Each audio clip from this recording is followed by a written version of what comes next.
बहू कहाँ मर गई? अंदर से आवाज, जिंदा हूँ माँ जी। तो फिर मेरी चाय क्यों अभी तक नहीं आई? कब से पूजा करके बैठी हूँ, ला रही हूँ माँ जी। बहू चाय के साथ भजिया भी ले आई। सास ने कहा तेल का खिलाकर क्या मारोगी? बहू ने कहा ठीक है माँ जी, ले जाती हूँ। सास ने कहा रहने दे, अब बना दिया है तो खा लेती हूँ। सास ने भजिया उठाई और कहा कितनी गंदी भजिया बनाई है तुमने बहू। माँ जी मुझे कपड़े धोने हैं, मैं जाती हूँ। बहू दरवाजे के पास छिपकर खड़ी हो गई। सास भजिया पर टूट पड़ी और पूरी भजिया खत्म कर दी। बहू मुस्कुराई और काम पर लग गई। दोपहर के खाने का वक्त हुआ। सास ने फिर आवाज लगाई, कुछ खाने को मिलेगा? बहू ने आवाज नहीं दी। सास फिर चिल्लाई, भूखे मारोगी क्या? बहू आई सामने खिचड़ी रख दी। सास गुस्से से, ये क्या है? मुझे इसे नहीं खाना, इसे ले जाओ। बहू ने कहा आपको डॉक्टर ने दिन में खिचड़ी खाने को कहा है, खाना तो पड़ेगा ही। सास मुंह बनाते हुए, हाँ तू मेरी माँ बन जा। बहू मुस्कुराई और चली गई। आज इनके घर पूजा थी। बहू सुबह 4 बजे से उठ गई। पहले स्नान किया, फिर फूल लाई, माला बनाई, रसोई साफ की, पकवान और भोजन बनाया। सुबह के 10 बज गए। अब सास भी उठ चुकी थी। बहू अब पंडित जी के साथ भगवान के वस्त्र तैयार कर रही थी। आज ऑफिस की छुट्टी भी थी। उनके पति भी घर पर थे। पूजा शुरू हुई। सास चिल्लाती, बहू ये नहीं है, वो नहीं है। बहू दौड़ी दौड़ी आती और सब करती। अब दोपहर के 3 बज गए थे। आरती की तैयारी चल रही थी। पंडित जी ने सबको आरती के लिए बुलाया और सबके हाथों में थाली दी। जैसे ही बहू ने थाली पकड़ी, थाली हाथों से गिर पड़ी। शायद भोज बनाते हुए बहू के हाथों में तेल लगा था, जिसे वो पोंछना भूल गई थी। सारे लोग तरह तरह की बातें करने लगे। कैसी बहू है, कुछ नहीं आता, एक काम भी ठीक से नहीं कर सकती, ना जाने कैसी बहू उठा लाए, एक आरती की थाली भी संभाल नहीं सकती। उसके पति भी गुस्सा हो गए, पर सास चुप रही, कुछ नहीं कहा, बस यही बोल के छोड़ दिया, सीख रही है, सब सीख जाएगी धीरे धीरे। अब सबको खाना परोसा जाने लगा। बहू दौड़ दौड़ कर खाना देती, फिर पानी लाती। करीब 70-80 लोग हो गए थे। इधर 2 नौकर और बहू अकेली, फिर भी वहां सारा काम बहुत ही अच्छे तरीके से करती। अब उसकी सास और कुछ आस पड़ोस के लोग खाने पर बैठे। बहू ने खाना परोसना शुरू किया, सबको खाना दे दिया। जैसे ही पहला निवाला सास ने खाया, तुमने नमक ठीक नहीं डाला क्या? एक काम ठीक से नहीं करती, पता नहीं मेरे बाद कैसे ये घर संभालेगी। आस पड़ोस वालों को तो जानते ही हो ना साहब, वो बस बहाना ढूंढते हैं नुक्स निकालने का।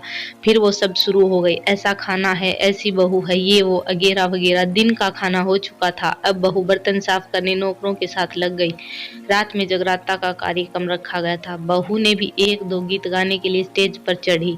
सास जोर से चिल्लाई, मेरी नाक मत कटवा देना, गाना नहीं आता तो मत गा, वापस आ जा।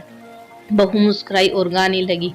सब ने उसके गाने की तारीफ की, पर सास मुंह फुलाते हुए बोली, इससे अच्छा तो मैं गाती थी जवानी में, तुझे तो कुछ भी नहीं आता। बहू मुस्कुराई और चली गई।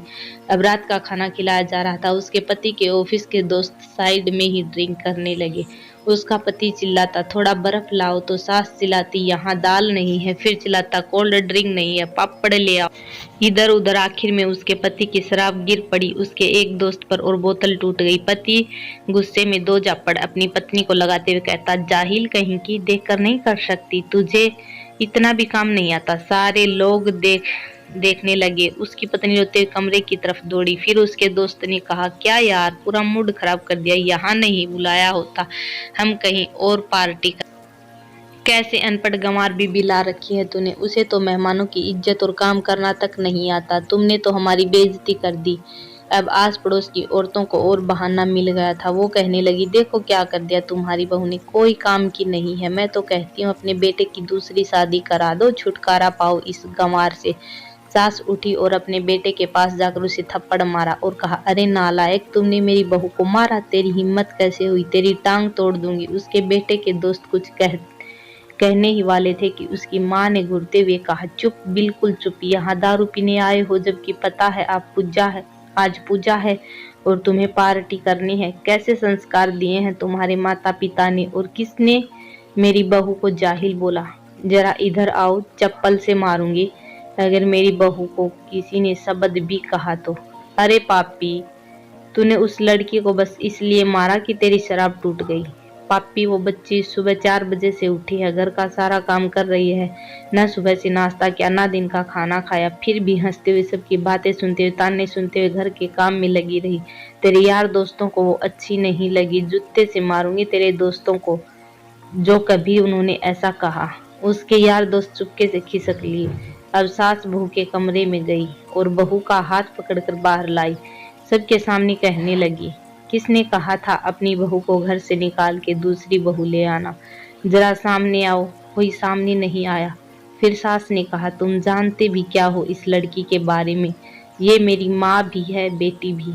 माँ इसलिए मुझे गलत काम करने पर डांटती है और बेटी इसलिए कभी कभी मेरी दिल की भावनाएं समझ जाती है।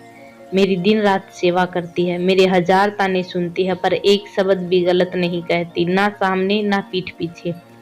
और तुम कहते हो दूसरी बहू ले आऊं? याद है ना छुटकी की दादी अपनी बहू की करतूत? सास ने गुस्से में पड़ोस की महिला से कहा, अभी पिछले हफ्ते ही तुम्हें मियाँ बीबी भूखे छोड़ घूमने चले गए थे। मेरी इसी बहू ने 7 दिनों तक तुम्हारे घर पर खाना पानी, यहाँ तक कि तुम्हारे पैर दबाने जाती थी, और तुम इसे जाहिल बोलती हो? जाहिल तो तुम सब हो जो कोयले और हीरे में फर्क नहीं जानते। अगर आइंदा मेरी बहू के बारे में किसी ने एक लफ्ज भी बोला तो मुझसे बुरा कोई नहीं होगा, क्योंकि ये मेरी बहू नहीं, मेरी बेटी है। बहू सिसकियां लेते हुए फिर कमरे में चली गई। सास ने एक प्लेट उठाई और भोजन परोसा। बहू के कमरे में खुद ले गई। सास को भोजन लाते देखा तो बहू ने कहा, अरे माँ जी, आप क्या कर रही हो? मैं खुद ले लेती। सास ने प्यार से ताना मारते हुए कहा, डर मत, इसमें जहर नहीं है, मार नहीं डालूंगी तुझे। तुझे नई सांस चाहिए होगी, पर मुझे अभी भी तू ही मेरे घर की बहू चाहिए। बहू ने अपनी सास को रोते हुए गले से लगा लिया। सास भी रो दी पहली बार और कहा, चल खाना खा ले। फिर मजाक करते हुए कहा, फिर मेरे पैर दबाने चले आना, और ये ख्याल मन में मत लाना कि सास पैर बोलती है। किसी दिन मैं इसका गला दबा दूंगी, क्योंकि कभी मैं भी यही सोचती थी। दोनों खूब हंसने लगती हैं। कुछ रिश्ते बहुत मीठे होते हैं, बस बातें कड़वी होती हैं।